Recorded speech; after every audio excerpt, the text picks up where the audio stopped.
አይ ክርስቲያን አይደሉም ብዬ አልልም። ኦኬ አልዳኑም ብዬ አልልም።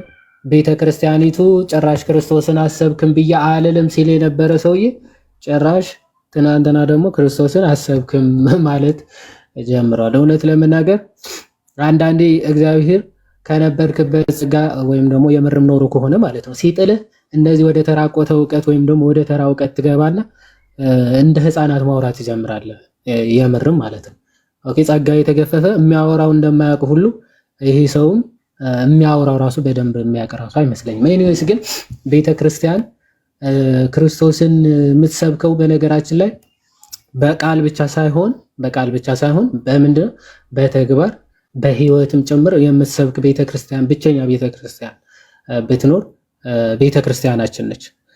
ኦኬ ክርስቶስን ስትሰብክ በእያንዳንዱ እንቅስቃሴዋ በእያንዳንዱ ህይወቷ ክርስቶስን ያማከለ ስብከት ነው ያላት ቤተክርስቲያን ማለት ነው። ኦኬ ለምሳሌ ከህንፃ አሰራሩ ራሱ ቤተክርስቲያን ሲሰራ ራሱ ከክርስቶስ አንጻር ነው ቤተክርስቲያኖቹ ራሱ የሚሰሩት ማለት ነው። ከክርስቶስ አንጻር ከላይ ከጉልላቱ ከፍ ተደርጎ የሚሰራው መስቀሉ ነው ማለት ነው። መስቀሉ ሌላ ምንም ትርጓሜ የለውም። በመስቀል ተሰቅሎ እኛ ግን የተሰቀለውን ክርስቶስን እንሰብካለን ብሎ ሐዋርያው ቅዱስ ጳውሎስ እንደተናገረው የተሰቀለውን ክርስቶስን እንሰብካለን እናመልካለን ብላ የክርስቶስን መስቀል ስለማታፍርበት ቤተክርስቲያን ከሁሉም ከፍ አድርጋ ኦኬ መሰረቷም ጉልላቷም እሱ እንደሆነ ለማጠየቅ በትልቁ መስቀል ትሰራለች ቤተክርስቲያን። ኦኬ ህንፃ ቤተክርስቲያኑ አይታችኋል፣ የተመሰቀለ ሊሆን ይችላል። ኦኬ መስቀል ያለው ቤተክርስቲያን ሊሆን ይችላል። በሮቹ ብትመለከቱ ትርጓሜ ያላቸው ከክርስቶስ አንጻር ትርጉም የሚሰጡ ካህናቶቹ ብትመለከቱ ከአልባሳቸው ጀምሮ ከጥምጣማቸው ጀምሮ ከመስቀላቸው ጀምሮ ትምህርት የሆነ ማለት ነው። አንድ ካህን ሳይሰብክ በአለባበሱ ክርስቶስን ይሰብካል። በአለባበሱ ብቻ ክርስቶስን ይሰብካል። ኦኬ በራሱ ላይ የሚጠመጥመው ጥምጣም እንደው ለውበት ለጌጥ አይደለም የሚጠመጥመው። ኦኬ ለጌጥ ነው ካህናት የሚጠመጥሙት ራሳቸው ላይ አይደለም እኮ። ስለኛ ሲል የእሾህ አክሊል የደፋ አምላክ አለን ሲል እኮ ነው የእሾህ አክሊሉን ለማጠየቅ ወይም ደግሞ የእሾህ አክሊሉን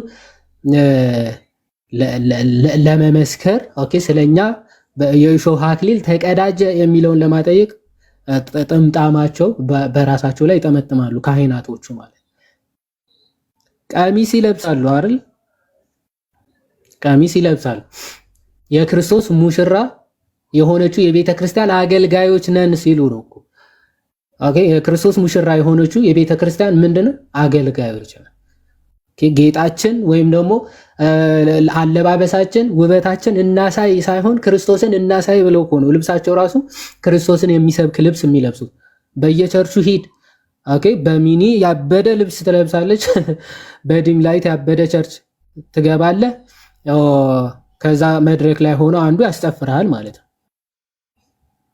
መድረክ ላይ ቆሞ አንዱ ያስጨፍራል፣ ሌላው በዲም ላይት ያብዳል። ከዛ ሳታስበው ከአንዲት እህት ጋር እየጨፈርክ ታገኘዋለህ። የፕሮቴስታንቶቹ ቸርች ይሄ ነው።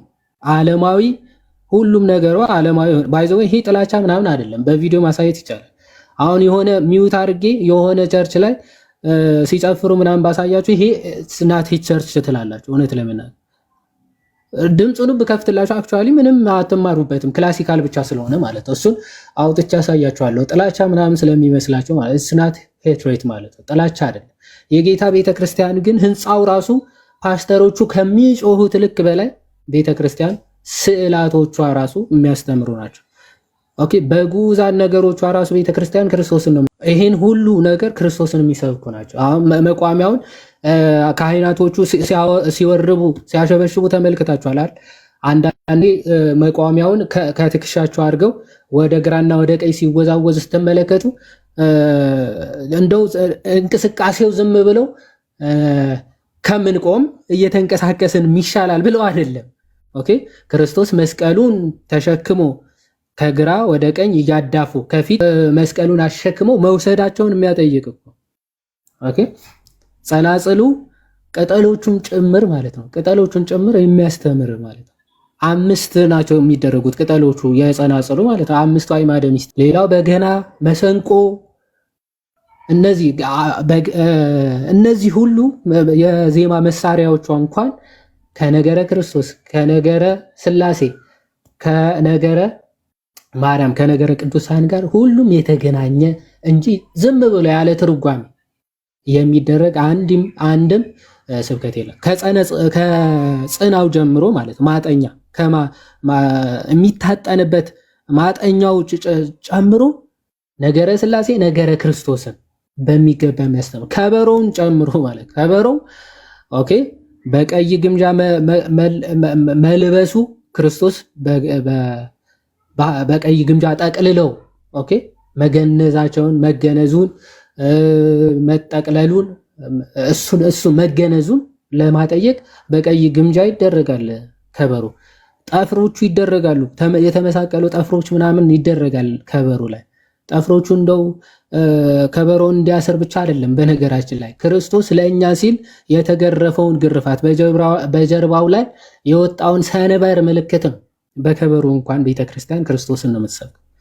ኦኬ አንዱ ጠባብ አንዱ ሰፊ ተደርጎ ከበሮ መሰራቱ እንደው ለጌጥ ምናምን አይደለም። ትርጓሜ ምሉእ የሆነው መለኮት በጠባብ ደረት መወሰኑ ማለት ነው የሚያጠይቁ። በአንዱ በኩል ሰፊ መሆኑ በሁሉም የመላ መለኮት ነው። ኦኬ እሱ በሁሉም የመላ መለኮት ግን ለማጠየቅ እኮ ነው በአንዱ ጠባብ አንዱ ደግሞ ሰፊ ተደርጎ ከበሮ እንኳን የሚሰራ። ይሄን ሁሉ ትርጉም የምትሰጥ ቤተክርስቲያን ክርስቶስን አሰብክም ባይዘወይ ከመሃይምነት መሃይም ለመባል ራሱ ትንሽ ማንበብና ማወቅ የሚጠበቅባቸው ሰዎች ናቸው እንደዚህ የሚሉ ማለት ኦኬ መሃይም ለመባል ትንሽ ማንበብ ትንሽ ማወቅ የሚጠበቅባቸው ሰዎች ናቸው እንዲህ ብለው የሚናገሩት። ከዛ በተጨማሪ ያው እንግዲህ ቤተክርስቲያን ስለ ክርስቶስ የምታስተምረውን እያንዳንዱን እንናገር ካልን ሰዓትም ላይ በቃን ይችላል። እውነት ለመናገር የቤተ ክርስቲያኒቱ ታላቁ ጸሎተ ቅዳሴ ነው አይደል? ማንም ሰው ያውቀዋል። ማንም ክርስቲያን ያውቀዋል። የትኛውም ጥንታዊ ቤተ ክርስቲያን ትልቁ ጸሎት ኮሚኒየን የሚደረግበት ጸሎት ያው ስርዓተ ቅዳሴ ነው፣ ጸሎተ ቅዳሴ ነው።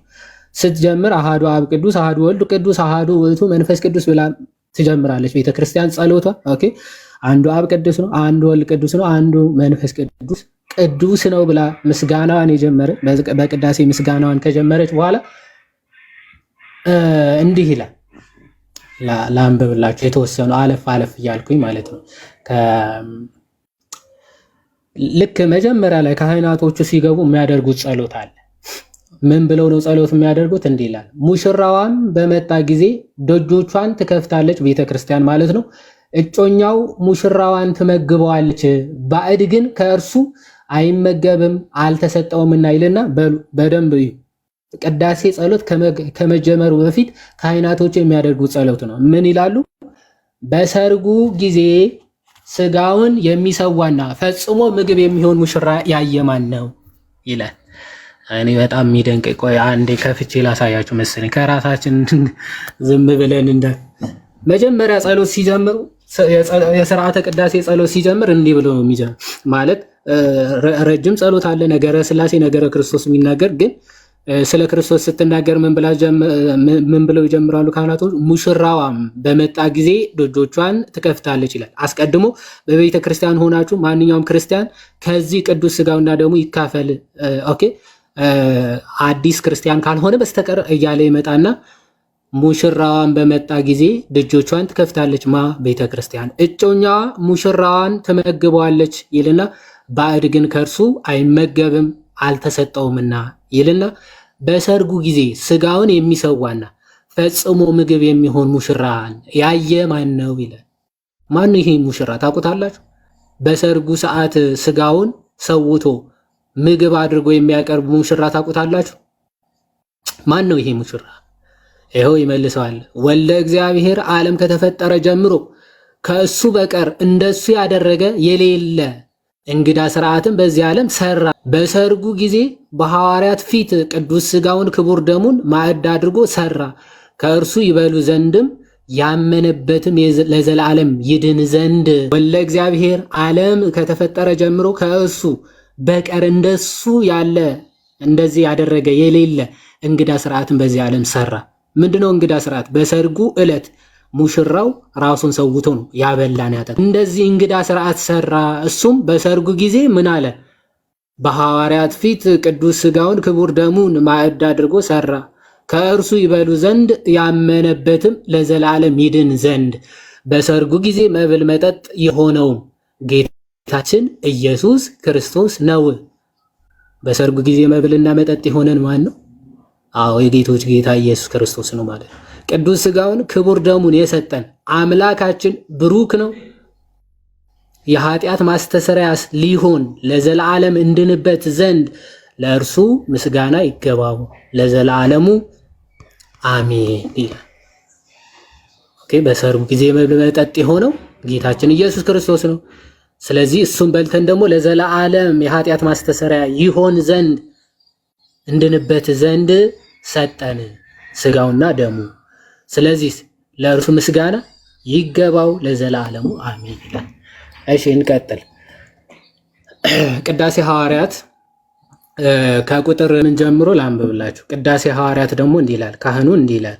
በእውነት ክቡር የሚሆን የጌታችን የአምላካችን የመድኃኒታችን የኢየሱስ ክርስቶስ ሥጋ ይህ ነው፣ እማሬ ነው። እማሬ ነው ማለት እውነት ነው ማለት ነው። አምነው ከእርሱ ለሚቀበሉ ሕይወትና መድኃኒት የኃጢአት ማስተሰሪያም ሊሆን የሚሰጥ ነው ይልና አሜን ይላል። ኦኬ። አምነው ለሚቀበሉት ምን የኃጢአት ማስተሰሪያ ሕይወትና መድኃኒት ለኃጢአት ማስተሰሪያ የሚሆን ነው ይልና በእውነት አምነው ከእርሱ ለሚቀበሉ ሕይወትና መድኃኒት የኃጢአት ማስተሰሪያም ሊሆን የሚሰጥ የጌታችን የአምላካችን የኢየሱስ ክርስቶስ ክቡር ደም ይህ ነው፣ እማሬ ነው። አሜን ይላል ህዝቡ። ኦኬ። በእውነት የአምላካችን የአማኑኤል ሥጋውና ደሙ ይህ ነው፣ እማሬ ነውና አሜን ይላል ህዝቡ። እንዲህ ይላል። አምናለሁ አምናለሁ አምናለሁ እስከ መጨረሻዬም እስትንፋስ እታመናለሁ በሁለት ወገን ድንግል ከምትሆን ከሁላችን እመቤት ከቅድስት ድንግል ማርያም በነሳው የጌታችንና የአምላካችን የመድኃኒታችንም የኢየሱስ ክርስቶስ ሥጋው ደሙ ይህ ነው፣ እማሬ እንደሆነ ያለ መቀላቀልና ያለ ትድምርት ያለ መለወጥና ያለ መለየት ከመለኮቱ ጋር አንድ ያደረገው በጴንጤናዊ በጲላጦስ ዘመን ኦኬ ባማረ ምስክርነት ምስክር የሆነ ስለ እኛና ስለ ሁላችንም ሕይወት አሳልፎ የሰጠው ይህ ነው ይላል። አሜን። ይሄ ባይዘይ በጸሎታችን የነገረ ክርስቶስን ኮንፌስ እያደረግን ነው። በጸሎተ ቅዳሴያችን ነገረ ክርስቶስን እየመሰከርን ጸሎታችን ትምህርታችንም ጭምር ስለሆነ ማለት ነው። ኦኬ። ጸሎታችን ትምህርታችንም ስለሆነ ማለት ይቀጥላል። አምናለው አምናለው አምናለው መለኮቱ ከሰውነቱ አንዲት ሰዓት እንኳን እንደ አይን ቅጽበት ወይም የአይን ጥቅሻ ያህል ስንኳን እንዳልተለየው እታመናለሁ። ኦኬ። ስለኛ የሰጠው እንጂ ለሕይወትና ለመድኃኒት ለኃጢአትም ማስተሰሪያ ሊሆን አምለው ለሚቀበሉ ሰዎች ስለኛ አሳልፎ ሰጠው እንጂ ይላል። ኦኬ። ይህንን ምን አለ? እናምናለን እያለን የምንመሰክረው ምንድነው? መለኮቱ ከሰውነቱ ለአንዲት ቅጽበት ለአይን ጥቅሻ እንኳን እንዳልተለየው እናምናለን። ይሄ የፕሮቴስታንት ምንፍቅና ጭምር አፈርድም የሚያበላ ጸሎትም ትምህርትም ጭምር ነው። እነሱ በመስቀል ሰዓት ተለይቶታል የሚል የኑፋቄ ትምህርት አላቸው። መለኮቱ እና አብ ከወልድ ተለይቶት ነበረ ብለው ያምናል። የአይን ጥቅሻ እንኳን እነ ቅዱስ ቄርሎስም እንደሚናገሩ መለኮት ከስጋ ከሰውነቱ ለአይን ጥቅሻ እንኳን እንዳልተለየው እናምናለን። አምናለው አምናለው አምናለው የጌታችንና የአምላካችን የመድኃኒታችን የኢየሱስ ክርስቶስ ሥጋው ደሙ ይህ እማሬ እንደሆነ እታመናለሁ። ክብርና ምስጋና ስግደትም ቸር ከሚሆን ከሰማያዊ ከአባቱ ጋር ማህያዊ ከሚሆን ከመንፈስ ቅዱስም ጋር የሚገባው ይህ ነው፣ ዛሬም ዘወትርም ለዘላለሙ አሜን። ምን የሚገባው? ኦኬ። እናምናለን። ምን የጌታችን አምላካችን የመድኃኒታችን የኢየሱስ ክርስቶስ ሥጋው ደሙ ይህ እማሬ እንደሆነ እታመናለሁ። ክብርና ምስጋና እሺ፣ ስግደትም እሺ፣ ቸር ከሚሆን ከሰማያዊ አባቱ ጋራ ማህያዊ ከሚሆን ከመንፈስ ቅዱስ ጋራ የሚገባው ይህ ነው፣ ዛሬም ዘወትርም ለዘላለሙ አሜን። ይሄ ጸሎተ ቅዳሴ ሁል ጊዜ 24 ሰዓት ቤተክርስቲያን የምጸልየው ጸሎት ቅዳሴ ሐዋርያት ቅዳሴ በሁሉም ቅዳሴ ካለቀ በኋላ የሚነገረውን እሱን አንዴ ልበልላችሁና ከዛ የዮሐንስ አፈወርቅ ቅዳሴ እሱን የተወሰነ አንብቤላችሁ ምናልባት ወንድሞች የሚጨምሩት ሀሳብ ካለ ይጨምራሉ ማለት ነው። እንዲህ ይላል ቅዳሴ በየትኛውም ቅዳሴ ካህኑ ልክ ስርዓተ ቅዳሴው ካለቀ በኋላ የሚሰጠው ጸሎተ ምዕዳን አለ። እሱ ምንድነው? የፍቅር ባለቤት የሰላም ንጉስ ሰላማዊ ኢየሱስ ክርስቶስ። ይሄ ሁላችሁም ታውቁታላችሁ አይደል? በተለይ ቅዳሴ ምናምን ሁላችሁም ታውቁታላችሁ አይደል? ካህኑ መጨረሻ ላይ የሚለው ጸሎት ነው ይሄ። ሁሉም ቅዳሴ ካለቀ በኋላ አድንኑ አርስቲክሙ ካለ ዲያቆኑ እንደዛ ካለ በኋላ ካህኑ የሚሰጠው ቡራኬ ነው። ወይም ካህኑ ኤጲስቆጶስም ከሆነ እንደዛ ማለት። ስለዚህ የፍቅር ባለቤት የሰላም ንጉስ ሰላማዊ ኢየሱስ ክርስቶስ ሆይ ሰላምህን ስጠን፣ ሰላምህንም አጽናልን፣ ኃጢአታችንንም ይቅር በለን፣ በሰላም ወደ ቤታችን ሄደን እንገባ ዘንድ የበቃን አድርገን። የትኛው የፕሮቴስታንት ቸርች ውስጥ ሄዳችሁ 1 ዓመት ብትከርሙ 1 ዓመት ብትቆዩ እችን ቃል የምታክል እንኳን ነገረ ክርስቶስ ተነግሮ አያቅም እያልኩ አንዱ ስለ ራሱ ጫማ፣ ስለ ራሱ አለባበስ፣ ስለ ሀብት፣ ስለ ብልጽግና ሊያወራ ይችላል። ነገረ ክርስቶስን አንድም ቸርች ብትሄዱ እችን ቃል የምታክል እንኳን ተሰብኮ አያቅም። የፍቅር ባለቤት የሰላም ንጉስ ሰላማዊ ኢየሱስ ክርስቶስ ሆይ ሰላምህን ስጠን፣ ሰላምህን አጽናልን፣ ኃጢአታችንንም ይቅር በለን፣ በሰላም ወደ ቤታችን ሄደን እንገባ ዘንድ የበቃን አድርገን። ይቀጥላል። በአምላካችን በእግዚአብሔር ፊት ራሳችሁን ዝቅ አድርጉ፣ አገልጋዩ በሚሆን በካህኑ እጅ ይባርካችሁ ዘንድ ይላል።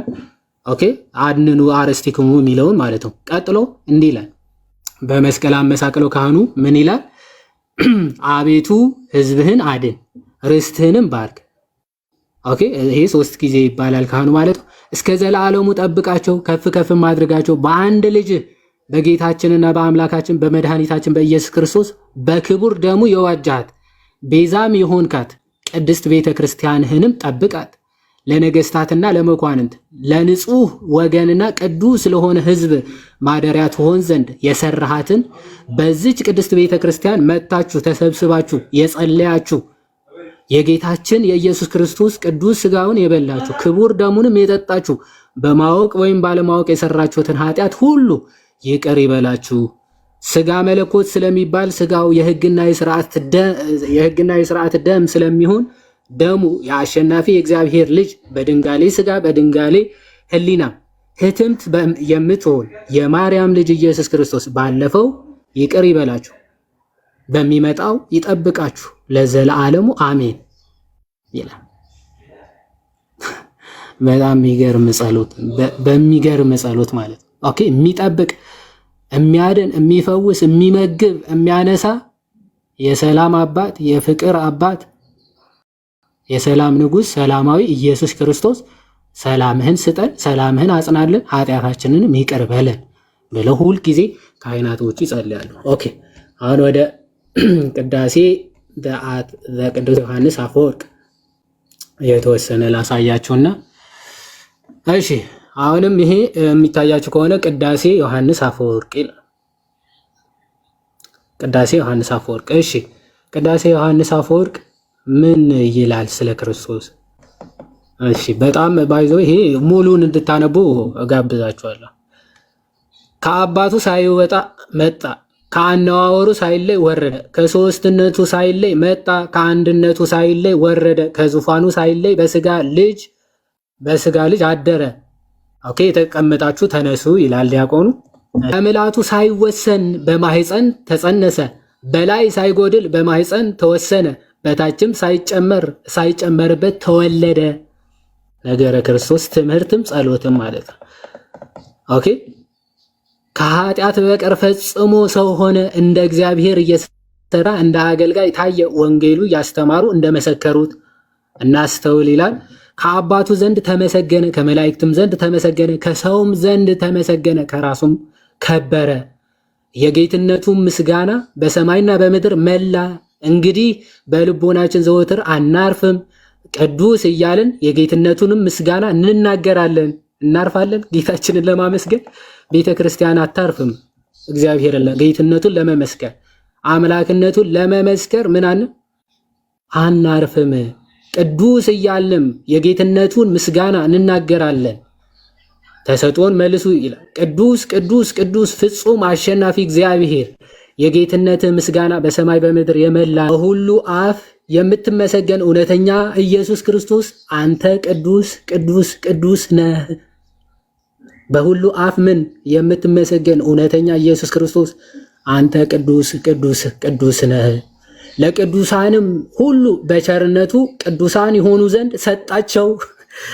የቅድስና ባለቤት የቅድስና ምንጭ ጌታችን ራሱ ነው። እሺ ቅዱሳንን የምናመልክ የሚመስላችሁ ቅዱሳንን አናመልካቸው፣ ልናመልካቸውም አንችልም። ቅዱስ ያደረጋቸው ሲጀመር እሱ ራሱ ነው። ለቅዱሳኑም ሁሉ በቸርነቱ ቅዱሳን የሆኑ ዘንድ ሰጣቸው። ይህችውም የማትፈርስ የማትጠፋ ቅድሳቱ ናት። ዓይን ያላየው ጆሮ ያልሰማው በሰው ልቦና ያልታሰበ እግዚአብሔር ለወዳጆቹ ያዘጋጀው ለቅዱሳን ደቀ መዛሙርቱ ለንጹሐንም ሐዋርያቱ የቁርባን ምስጢር ስርዓት አሳያቸው። ነውር በሌለባቸው ቅዱሳት ብፁዓት በሚሆኑ እጆቹ ህብስቱን አንስቶ ያዘ። በዚህ ጊዜ ህብስቱን ያንሳ። እናምናለን፣ ይህ እርሱ እንደሆነ በእውነት እናምናለን። የሁሉ በላይና የሁሉ ጌታ እግዚአብሔር ወደሆንክ ወደ አንተ ወደ አባቱ አቅንቶ አየ፣ አመሰገነ፣ ባረከ። 3 ጊዜ ይባርክ ይላል ካህኑ ማለት ነው። ከዛ በኋላ ቆረሰም፣ እውነተኛ የጽድቅ ምግብ ስጋዬ ይህ ነው እማሬ ብሎ ለደቀ መዛሙርቱ ሰጣቸው። ከእርሱ የበላ የዘላለም ሕይወት አለው። ንሱ ከእርሱ ብሉ አላቸው። አሜን አሜን አሜን። እናምናለን እንታመናለን። ጌታችንና አምላካችን ሆይ እናመሰግንሃለን። ይህ እርሱ እንደሆነ በእውነት እናምናለን። ክርስቶስ ባይዘው ለሐዋርያቶቹ ይህ ስጋዬ ነው ይህ ደሜ ነው ብለው ሲሰጣቸው ሐዋርያቶቹ ከዛ በኋላ ምንድነው የሚሉት? ልክ ዮሐንስ ወንጌል ምዕራፍ 6 ሲያስተምር እንደተከራከሩት ሳይሆን አሜን እናምናለን እንታመናለን ብለው ነው የሚመልሱት። በእውነት እናምናለን ብለው ይመልሳል። ይህ ቄርሎስ ዘኢየሩሳሌም ቅዳሴውም የቄርሎስ ዘኢየሩሳሌም ካቴክቲካል ሌክቸሩን ብታነቡት እንደዚህ ነው የሚለው ማለት። እንዲሁም ጽዋውን ውሃውን ወይን ቀላቅሎ አመሰገነ፣ ባረከ፣ 3 ጊዜ ይባርክ፣ አከበረ። እውነተኛ የሕይወት መጠጥ ደሜ ይህ ነው እማሬ ብሎ ለደቀ መዛሙርቱ ሰጣቸው። ከእርሱ የጠጣ የዘላለም ሕይወት አለው። ሁላችሁ ንሱ ከእርሱ ጠጡ አለ። ለእናንተ ከእናንተም በኋላ ለሚነሱ ምልክት ነው። መታሰቢያዬንም እንዲህ አድርጉ እስክመጣ ድረስ በእኔ ስም በምትሰበሰቡበት ጊዜ ሞቴንና ትንሣኤን ወደ ሰማይ ማድረጌንም ንገሩ አለ። ከዛ ምን እንላለን? አቤቱ ሞትህንና ቅድስት ትንሣኤህን እንናገራለን፣ እርገትህንም ዳግመኛም መምጣትህን እናምናለን፣ እናመሰግንህማለን፣ እናምንህማለን። ጌታችንና አምላካችን ሆይ እንለምንሃለን፣ እንማልድህማለን። በጣም ባይዘው በቅዳሴ ደግሞ ስትሰሙ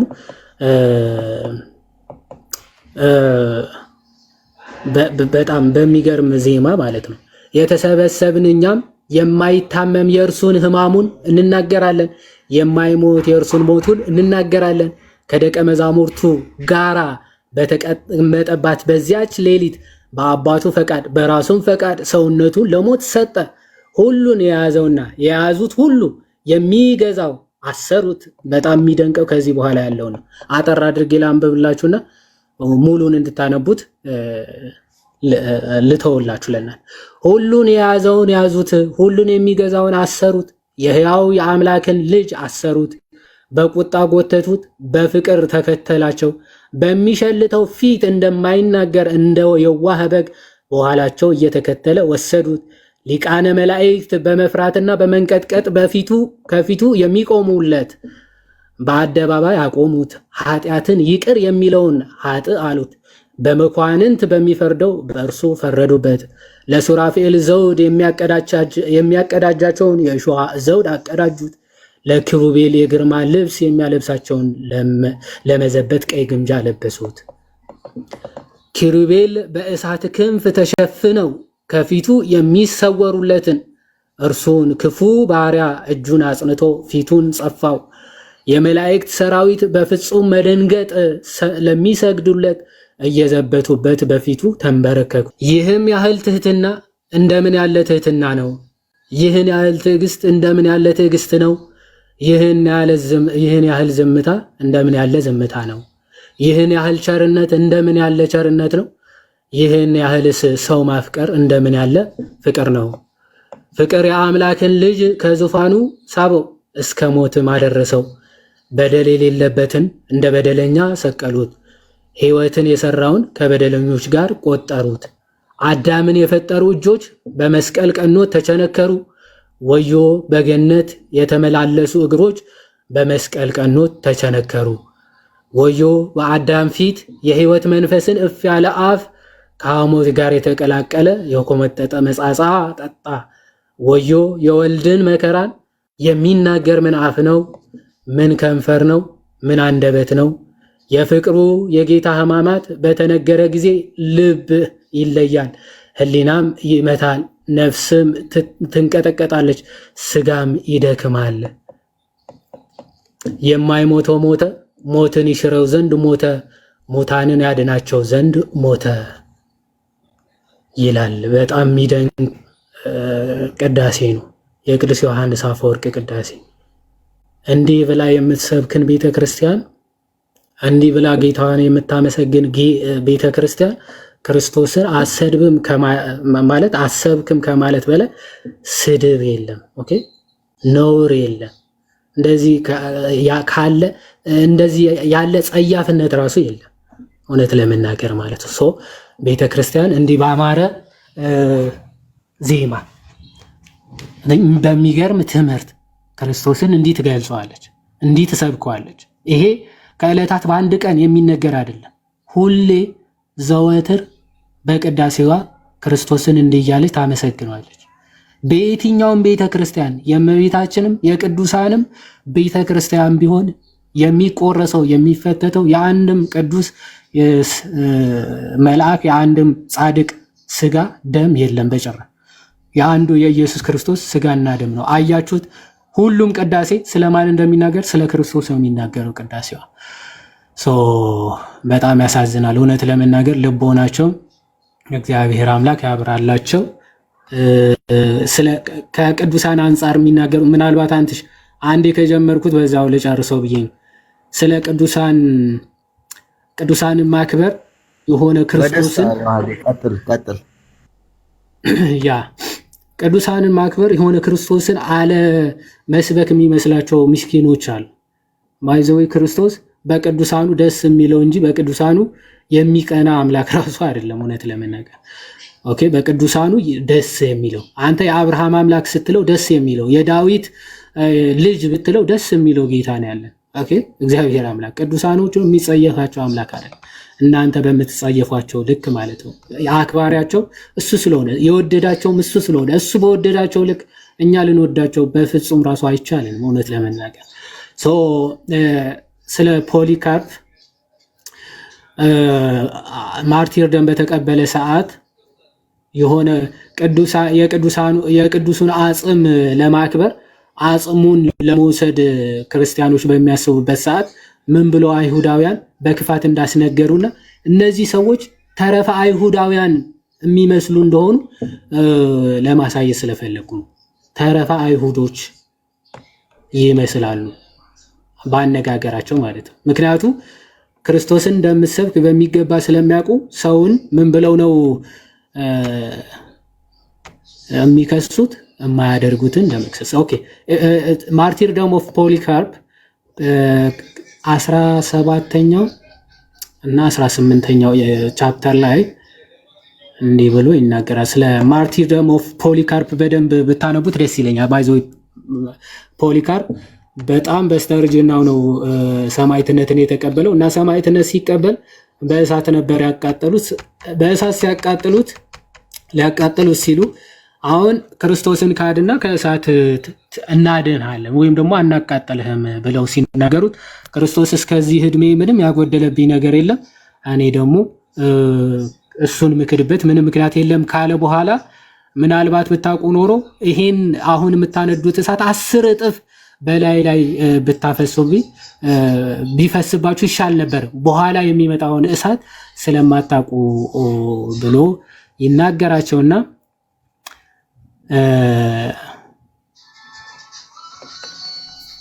እዚህ ጋር ቻፕተር 17 ላይ እንዲህ ይላል። ቻፕተር 17 the Christians are refused Polycarp's body ይላል።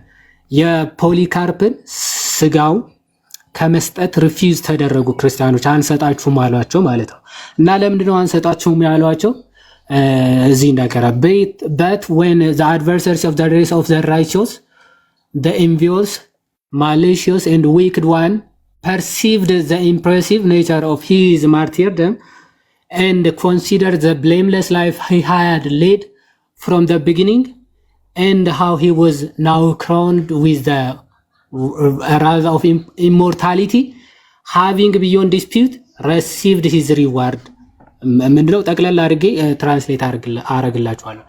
he did his utmost that not the least memorial of him should be taken away by us, although many desire to do this and to become possessors of his holy flesh ይላል። ምን ማለት ነው? ልክ ማርቲርደም በተቀበለበት ሰዓት ማለት ነው ፖሊካርፕ ምን ያደርጋሉ? መጀመሪያ በእሳት አይደል ያቃጠሉት። በእሳት ሲያቃጠሉት ፖሊካርፕ እሳቱ አላቃጠለው። ምን ያደርጋል? ነፋስ የሚመስል ነገር በእሳቱ መካከል ተነስቶ የፖሊካርፕን ሰውነት እንደ መርከብ የሚመስል ቅርጽ እሳቱ ሰርቶ ያጅበው ወይም ደግሞ ይጠብቀው ነበረ ፖሊካርፕን ማለት ነው። ስለዚህ ምን ብለው ተበሳጩ? ሌት ፒርስ እናድርገው፣ ኦኬ በቢላዋ እንውጋው ብለው ፖሊካርፕን ምን ያደርጋሉ? በቢላዋ ይወጉታል። ከዛ ከተወጋው ነገር እርግብና ደሙ ይፈስና እሳቱ ያጠፋዋል። ሰማዕትነት ይቀበላል ፖሊካርፕ ማለት። በእንደዚህ መንገድ ሰማዕትነት የተቀበለው ፖሊካርፕ ክርስቲያኖች ምን ያደርጋሉ? የቺ ቅድስት ስጋውን ስጡን፣ ኦኬ ቅድስት ስጋውን ስጡን ብለው ይለምናሉ ማለት ነው። ከዛ ቅዱስ ስጋውን ማለት በረከት እንደሚያሰጥ ስለሚያውቁ ክርስቲያኖች ማለት ነው ከጻድቁ በረከት ለመካፈል ቅዱስ ስጋውን ስጡን ሲሉ ምን ብለው አስነገሩባቸው መሰሉ? ተመልከቱ።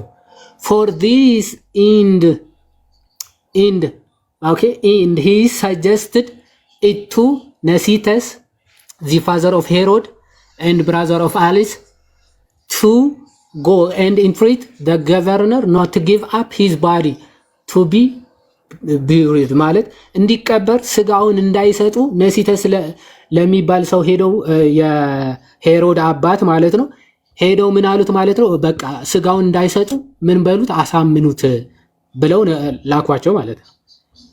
lest said he, forsaking him that was crucified they began to worship this one.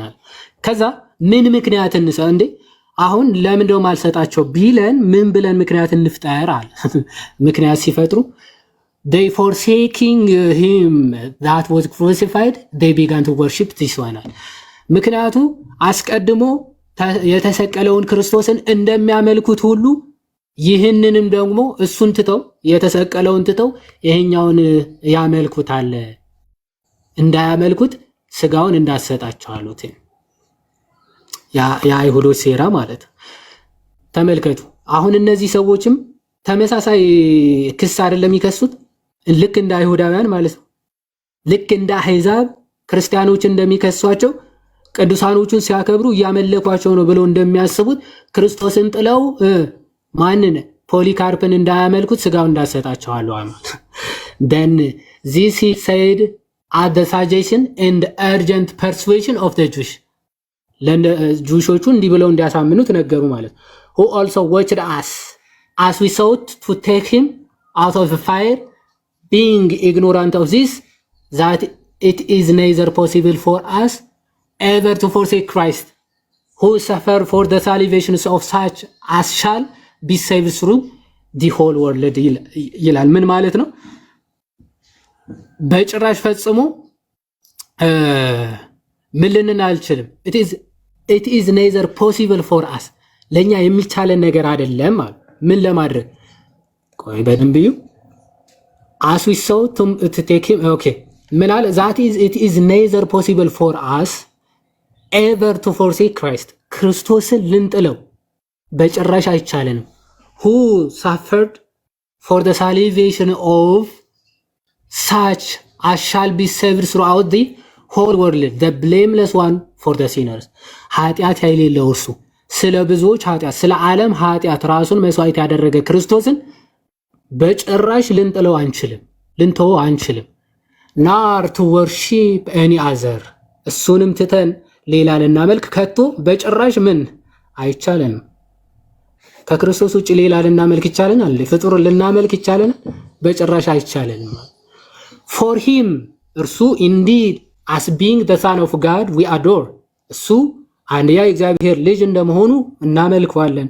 but ነገር ግን the martyrs as disciples and followers of the Lord, የጌታ ደቀ መዛሙርትና ተከታዮች እንደመሆናቸው we worthily love on account of their extraordinary affection towards their own king and master. እነርሱን ደግሞ በማይነገር ፍቅር እንወዳቸዋለን እናከብራቸዋለን። በምን ኤክስትራኦርዲነሪ አፌክሽን ከአእምሮ በላይ በሆነ መከራ በመቀበላቸው towards their own king and master, ወደ ራሳቸው ጌታና ንጉስ ወደ ሆነው ክርስቶስ ለመሄድ ኤክስትራኦርዲነሪ የሆኑ መከራዎችን በመቀበላቸው ይልና of whom may we also be made companions and fellow disciples, እኛም እንደነሱ ተከታዮቻቸው ወይም ደግሞ የነሱ ተከታዮች እንድንሆን ምን እንላቸዋለን አለ ሰማዕትነታቸው ወይም ደግሞ በረከታቸውን ለመካፈል እናከብራቸዋለን እንጂ በጭራሽ አናመልካቸውም ይልና እዛው ቁጥር 19 ላይ ይመስለኛል በየዓመቱ ደግሞ እግዚአብሔር አምላክ ምን ፈቀደልን ይላል የፖሊካርፕ የሰማዕትነቱ ዓመት መታሰቢያ እንዲያከብሩ እግዚአብሔር አምላክ እንደፈቀደላቸው በሚገባ ይናገራሉ። ኦኬ አንቨርሰሪ በየዓመቱ የመታሰቢያ በዓሉ የሰማዕትነት የተቀበለበት መታሰቢያ በዓሉ እንዲያከብሩ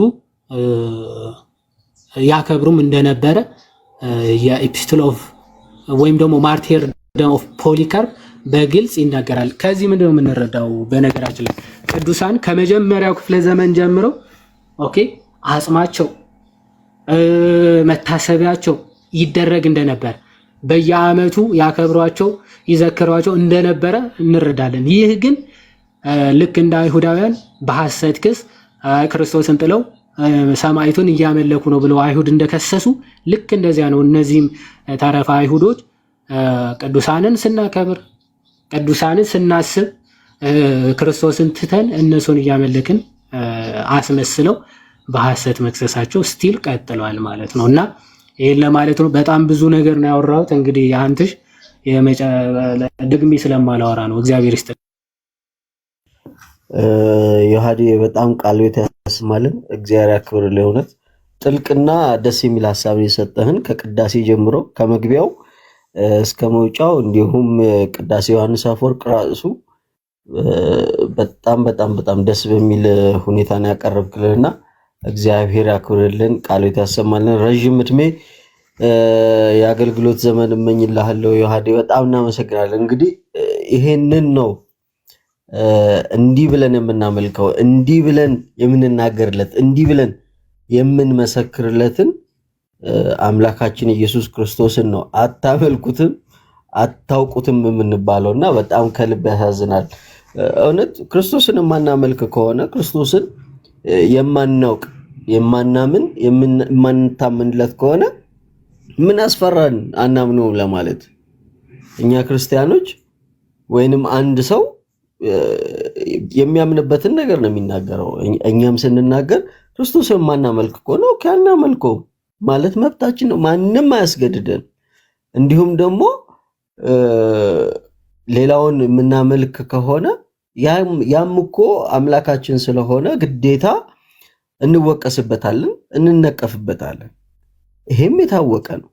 ግን ቤተክርስቲያን ውስጥ ኖር ያለው የሚል ሰው ወደ ሌላ ቤተ እምነት እውነት ክርስቶስን አግኝቻለሁ ብሎ የሄደ ሰው ቤተክርስቲያኒቷን አንደኛ ቤተክርስቲያን ብሎ እየጠራ ሁለተኛ ደግሞ ክርስቶስን አታውቁትም እናንተ አታመልኩትም ካለ ራሱን ሊመረምር ነው የሚገባው።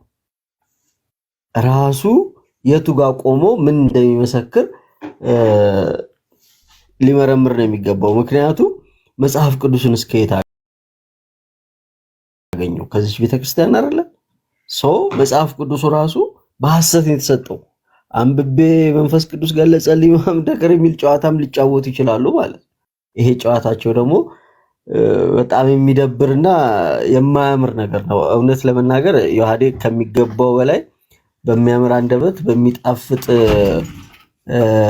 ንባብ በደንብ ገልጸልናልና እግዚአብሔር ያክብርልን፣ እግዚአብሔር ያመስግን፣ ይስጥልን በጣም ሲበዛ ማለት ነው። ያው ክርስቶስን እንደምታውቁት ተጸነሰ፣ ከብስራቱ ጀምሮ ተወለደ። እንዲሁ ባለፈው ያሳለፍነው ግዝረት ነበር። ተገረዘ፣ ተጠመቀ፣ ጾመ፣ ጸለየ ብለን ስንቱን ነገር ያወራንለትን ኢየሱስ ሌላ ኢየሱስ እውነት እናንተን ኢየሱስ አታመልኩትም አታውቁትም መባል ከደረስን እነዚህ ሰዎች የቱ ነው የት የሚያሙን ለማለት ያስገደደናልና ራሳቸውን ቆም ብለው እውነት ክርስቶስ ወዳለበት በምልአት ወደሚመለክበት ወደ ቅዱስ ቤተክርስቲያን ይመጡ ዘንድ የሁላችንም ጥሪ ነው። እግዚአብሔር ልቦናቸውን ደግሞ አራርቶ ወደ እውነተኛው ቤተክርስቲያን ይመልሳቸው ዘንድ እንለምናለን። እንግዲህ ባሮኬ ኢዮባ እንኳን አደረሳችሁ፣ እንኳን ደህና መጣችሁ።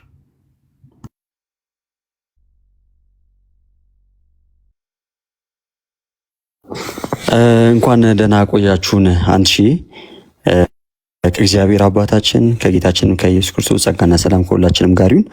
እንኳን ለጌታችንና ለመድኃኒታችን ለኢየሱስ ክርስቶስ ብርሃነ ጥምቀቱ በሰላም አደረሳችሁ አደረሰን ብያለሁኝ።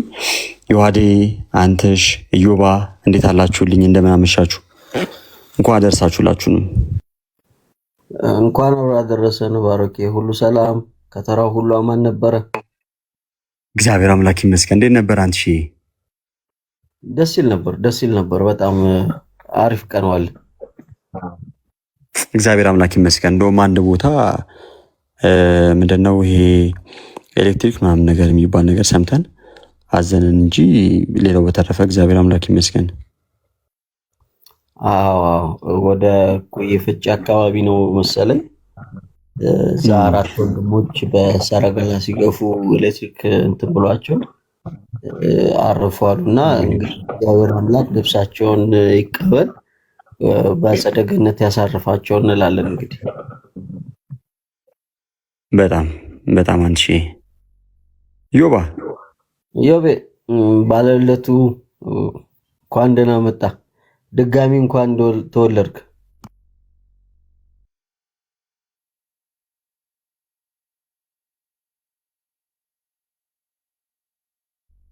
ድጋሚ ስትል ያው ከማይጠፋው ዘር ነው አንቺ። ከዚህ በኋላ 40 ቀን ልንቆጥር ነው አለሱ።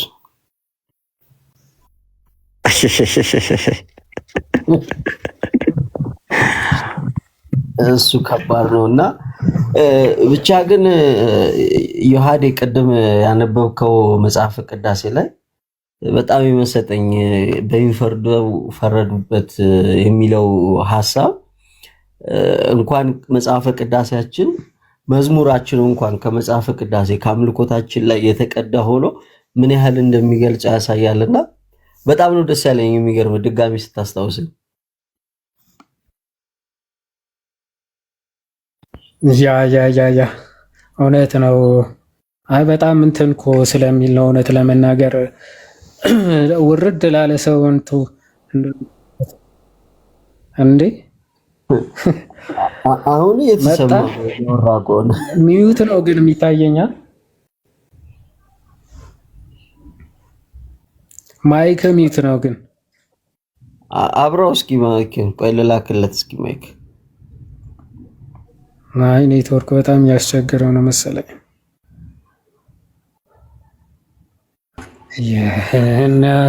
እንዴ ኦኬ ወርዶ መስሎኝ ምን ይወርዳል ይሄ ሰውዬ? እዮባ አይሰማም? አሁን ነው ብትልስ ባሮክ የወረደው። ኧረ እንደመጡ ሄዱ እየመጡ ነው አለ።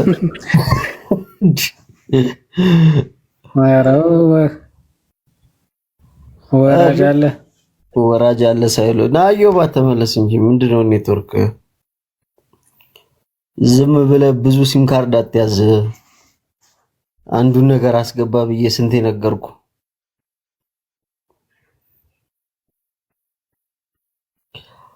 ብቻ ደስ የሚል ትምህርትና እውቀትን ያገኘነው ይመስለኛል ዛሬ። በጣም ዮሐዴ ያካፈለን ዮሐዴ የነገረን ነገር በጣም ደስ ይላል። እግዚአብሔር ያክብርልን፣ ጸጋን ያብዛል። እውነት ልጠግበው አልቻልኩም። ራሱ ብቀጥለው ደስ ይለኝ ነበር መጽሐፈ ቅዳሴውን። በኋላ መዝሙሩን ሰማዋለን፣ እሱም ተመሳሳይ ስለሆነ በዛ በእንቀጥለው አይሻልም? በዚሁ ልትቀየስ ነው ማለት ነው። አይ ጥሩ፣ በርታ በርታ። አይ መልካም። ኢዮባ ወይ እሰማለሁ? አዎ አሁን ትሰማለህ። ኔትወርክ ትንሽ እንትን ነው። ሰላም ብያለሁ። እንዴት ናችሁ? ሰላም ክርስቶስ ይብዛላችሁ። እንኳን አደረሳችሁ። እንኳን አብሮ አደረሰን። ተወዳጅ አብሮ አደረሰን ኢዮባ። እንኳን ተወለድክ በድጋሚ ኢዮባ። አሚን አሚን አሚን። ዮሐዴ ቃልዎት ያሰማልን። አልሰማውም በእርግጥ አሁን የገባሁት። ምንድነው ፕሮግራሙ? ፕሮግራሙማ ያው ትናንትና አንድ ሁለት ነገር ሰምተን አልነበረ? እውነት እቺ ቤተክርስቲያን ክርስቶስን ታመልከዋለች ወይ የሚል ጥያቄ ሲጠየቅ አንድ ወዳጃችን በፍጹም ክርስቶስን አታመልከውም ተብሎ የተመለሰ ምላሽ ነበርና እውነት ክርስቶስን ቤተክርስቲያን አታመልከውም በሚል አታመልከውም ወይ በሚል ነው ጥያቄ ጠይቀን ዮሐዴ መጽሐፈ ቅዳሴን በሚገባ አንብቦልን እንዴት አድርገን እንደምናመልክ እንዴት አድርገን እንደምንወደሰው በቅዳሴያችን እሱን ነበር እየነገረኝ ነበረው ኢዮብ። አይ በጣም አሪፍ ቃልዎት ያሰማልን ዮሐዴ። በእርግጥ በተወሰነ መጠን እየሰማው ነበርና አስቀድሞ ምንድነው ከዝንብ ማር አንጠብቅም ነው የመጀመሪያው ነገር።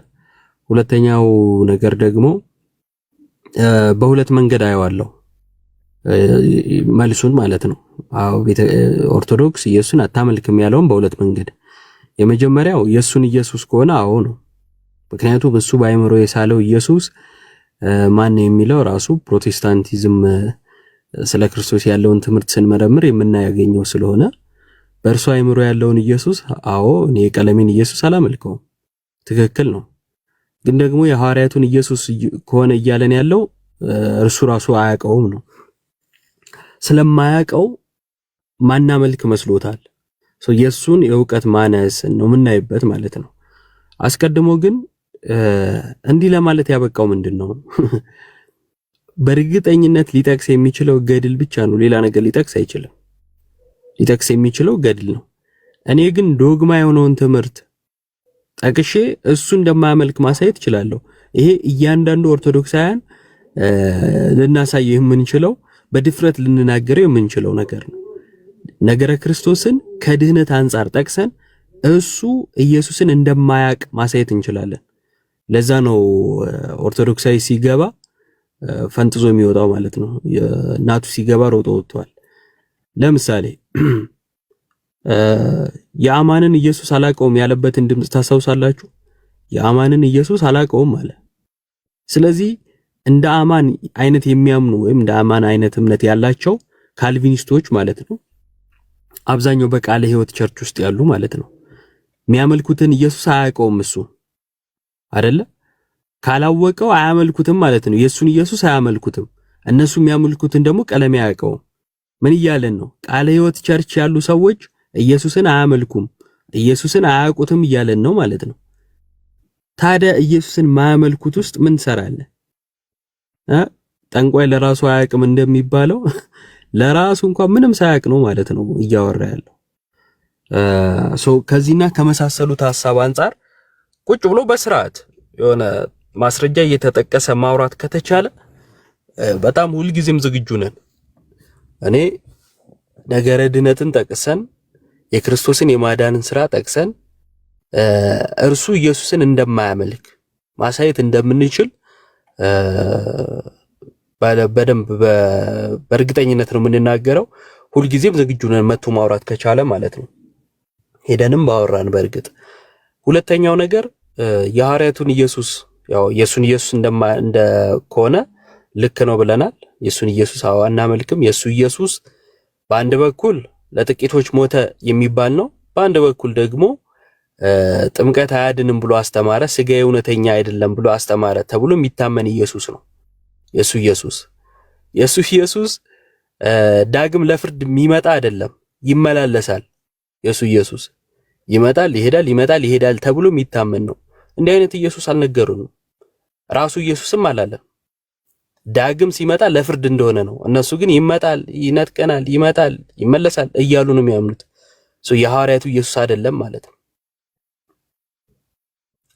ተረታችኋል? ስለዚህ የሱን ኢየሱስ አናቀውም። እሱን ከሆነ አታመልኩም እያለን ያለው የማናቀውን አናመልክም። የምናመልከው ሐዋርያቱ የሰበኩንን ኢየሱስን ነው ማለት ነው። ሐዋርያቱ የሰበኩንን ኢየሱስን ነው። ሐዋርያቱ የሰበኩትን ኢየሱስ አታመልኩም የሚለን ከሆነ ደግሞ ይሄንን በአባቶች ትምህርት እንመዛዘን ነው። ምክንያቱም የሐዋርያቱ ኢየሱስ ሐዋርያቱ እግር ስር ቁጭ ብለው የተማሩ አባቶች ያስተማሩት ነው አይደል? ሌላ አይደለም። በታሪክ ውስጥ ያለ ክርስትና ነው ያለንና የማንን ኢየሱስ ነው ሐዋርያቱ የሚያውቁት የሚለውን ቁጭ ብሎ ማውራት ይቻላል። የኛ ነው የሱን። ለምሳሌ በክርስቶስ ትምህርት ያለ አምላክ አለው። በክርስቶስ ትምህርት የሌለ ደግሞ አምላክ የለውም አይደለ?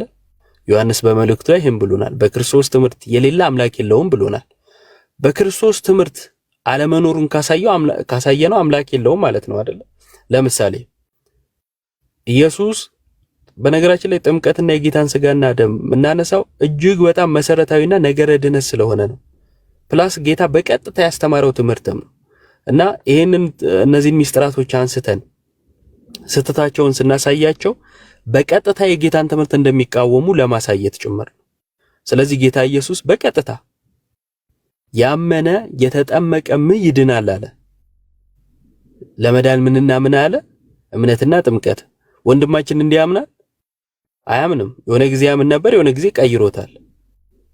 ካስፈለገ በማስረጃ እናሳያለን። ስለዚህ በክርስቶስ ትምህርት አለ የለም። የሐዋርያቱ ኢየሱስ አይደለም ማለት ነው። የሐዋርያቱ የሰበኩት ኢየሱስስ ያመነ የተጠመቀ ይድናል ብሎ ያስተማረ ነው። እኛም የተቀበልነው ነን ማለት ነው። የጌታ ስጋና ደም እውነተኛ ነው የሚለውን እኛ እናምናለን። ብሎ ጌታ ኢየሱስ ስጋዬ እውነተኛ መብል ደሜ እውነተኛ መጠጥ ነው። ስጋዬን የበላ ደሜን የጠጣ እኔ በእርሱ እኖራለሁ፣ እርሱ በእኔ ይኖራል። ስጋዬን የበላ ደሜን የጠጣ የዘላለም ሕይወት አለው። ይሄንን ያለው ጌታ ኢየሱስ ክርስቶስ ነው። ዮሐንስ ወንጌል ምዕራፍ 6 ከቁጥር 51 ጀምሮ መመልከት ይቻላል። ይሄው እኛ እንዲሁ ነው የምናምነው፣ አንቀይረው ማንበርዘው። እርሱ ግን አያምንም። ስለዚህ በክርስቶስ ትምህርት የለውም፣ አምላክ የለውም ማለት ነው። ታዲያ አምላክ የሌለው ሰው ኢየሱስን አያመልኩም ቢለን እንገረማለን? አንገረምም። ጸሎታችን ከኤቲስትነት እንዲወጣ ነው ማለት ነው።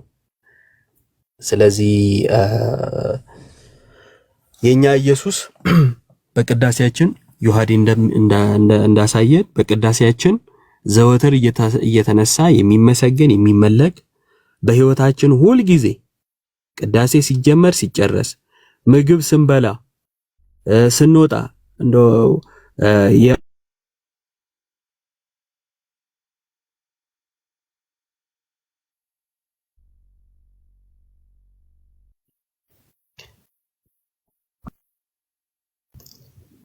የዋን የተቋረጠው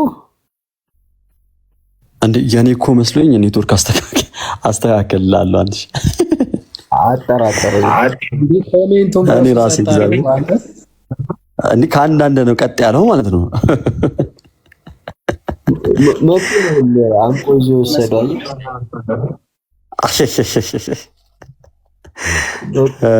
እዮባ ካለ እስኪ ተመለስና አልሰማለን ወይ እዮባ እስከሚመጣ ድረስ ልኮላል። አንቺ እኔ ልኬለታለሁ። እስከዛ ትናንትናም አንተ ስለነበርክ ትንሽ አጫውተንና እንቀጥላለን በዛው። እሺ ወንታችንንም በዛው አስተዋውቃለሁ ነው። እሺ ወንድማችን ባሮክ። እሺ አንቺ በነገራችን ላይ ቃልት ያሰማልን። አንቺ ዮሐዴ እዮባ ሁላችሁም ወንድሞች መጥቷል መሰለኝ። ቆይ ይጨርስና እዮባ ና ግባ። አረ ጉዴ አለው ጋይስ። ምን ሆነ ነው? ተነጠክብን እኮ ብሮስኪ። እንዲህ አገር ነገር እያወራው እኮ ነው። እኔ አምንበት ነበር በዚህ ራፕቸር ባይት ወይ ስለ ንጥቀት አውርተህ ከጨረስክ በኋላ መነጠቅ ነው እንጂ በጀኝ። ከአንዳንዳችሁ እንዳትለቁት ይኸው እዛው ላይ መሰከረበት ብሎ ቀለሜ ሬስ እንዳያረገኝ። አስቸጋሪ ነው እውነቱ። ቀጥል ብሮስኪ። ምን ጋር ነው ግን ቆየው እንዴ ከወጣው? በቅርብ ሰዓት ነው የወጣው። ብዙ አልቆየህም። 30 ደቂቃ። በስመ አብ ረጅም ወሬ እያወራሁ ነበር። ከዚህ በኋላማ አልደግመውም። ቀጥሉ በቃ። አይ ድገም። ሂድ አጠቃለ ብሮስኪ ያሳብ። አይ በጣም የሚገርም በጣም ብዙ ነገር ነበር እያወራሁ የነበረውና ድንገት ያንተ ድምጽ ሲመጣ እኔ ተጄ ነው ብዬ ራሴን ስፈልገው የለውም። እኔ የዚህ ሰውዬ መንፈስ እየፈራሁት ነው አሁን ይስተላል። እሺ በአጭሩ ቤተክርስቲያናችን ኢየሱስን አታውቅም ተብላ ልትከሰስ የምትችልበት ምንም ምክንያት የለም። ሚዛኑ ትምህርት ከሆነ በትምህርት መመዘን እንችላለን። ራሱ ጋር አብሮ ገስት ላይ ከሚቀመጠው ጋር የትምህርት ልዩነት እንዳለው እናሳይና በትምህርት መዝኖ ወደ ኦርቶዶክስ የመተቸት ሞራል እንደሌለው ማሳየት እንችላለን። በአንጻሩ ደግሞ በሐዋርያቱ ትምህርት እኛ ያለንን ትምህርት መዝነን አሳይተን ሐዋርያቱ የሰበኩትን ኢየሱስን እንደምናመልክ ማሳየት እንችላለን። ዋናው ነገር ከስሜት በወጣ መልኩና ጠያቂ በሌለው ቦታ ማውራት፣ ትምህርት ማስረጃ ጠቅሶ ማውራት የተለያዩ ነገሮች ናቸው። ጠያቂ በሌለበት በስሜት ግንፍል ብሎ ቤተክርስቲያን መሳደብ ማውራት ይቻላል። በማስረጃ ሲወራ ግን እሱ ነገር ሌላ ነው። እንዳያችሁት ማታም ቢሆን ልክናቱ ሲገባ መፈርጠጥን ያመጣል ማለት ነው። ስለዚህ እኛ ኢየሱስ ክርስቶስን ሐዋርያቱ እንደሰበኩት እናምናለን። እሱ ኢየሱስን ራሱ እንደሰበከው ነው የሚያምነው። ማነው ለክርስትና ታማኝ ከተባለ መጽሐፍ ቅዱስ መግለጥ ነው። አባቶች ያስተማሩትን መቀበል የክርስትና ትምህርት ነው። የእምነት ፍሬያቸውን ተመልከቱ፣ በእምነት ምሰሏቸው ነው የተባለው። ስለዚህ ፍሬያቸውን የእምነት አስተምሯቸውን ተመልክተን እንመስላቸዋለን። እሱ ደግሞ በአእምሮ የፈጠረውን ኢየሱስን ያመልካል። ይሄ ጣዖት አምልኮ ነውና ስጠቀለለው ከዝንብ ማር አንጠብቅም ነው። ያለ ማስረጃ የተወራ ነገር ስለሆነ ለማፍረስ ምንም እንትን የሚባል ነገር የለም እና እግዚአብሔር ይስጥልኝ። አሜን። ይዮባ ቃሎትን ያሰማልን። ያው የሚገርመው ምንም እኛም ሪአክት ማድረግ የፈለግነው ነገር አልነበረም። ግን ከዚህ በፊት ክሌም የሚደረገው ምንድነው?